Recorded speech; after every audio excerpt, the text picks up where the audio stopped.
Красноармеец Михаил Беня погиб в Великой Отечественной войне в одном из немецких концлагерей. До сих пор он считался без вести пропавшим, и родственники не знали ничего о его судьбе. Но благодаря проекту возвращения имени семья Бени узнала о месте захоронения останков родственника. У моего деда двое его братьев участвовали в Великой Отечественной войне. Младший брат Нестор Тугович, место его захоронения нам известно. А Михаил считался без вести пропавшим до того момента, как с нами связались люди, которые занимались всеми этими вопросами. И мы, конечно же, благодарны всем за то, что проявили инициативу, нашли нас, сказали, где останки нашего родственника. Проекту возвращения имени нет еще и года. Его основная цель – поиск родственников, пропавших без вести во время Великой Отечественной войны. Авторы проекта тесно сотрудничают с сотрудниками Республиканского адресного бюро. На сегодняшний день найдено более 50 родственников без вести пропавших солдат. По нашим результатам уже мы нашли около 50 родственников погибших.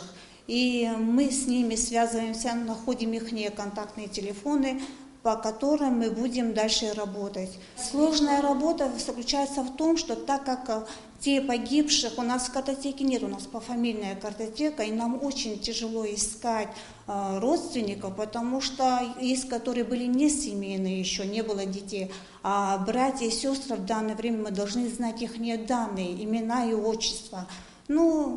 Всеми силами мы стараемся это сделать. Большую помощь проекту возвращения имени оказывают курсанты Сухумского военного училища. На протяжении всего времени они обходят каждый дом предполагаемого родственника погибшего, вручают им документы и сообщают о судьбе их родных. Курсанты признаются, работа достаточно сложная. Для нас это очень большая радость помочь всем людям в Абхазии. Те, которые потеряли своих родственников и по сей день не знают о их нахождении. Реакция у них у всех разная, так как многие правнуки, некоторые даже есть такие, которые, может, даже и не слышали о своих прадедах или прабабушках, которые воевали на Великой Отечественной войне.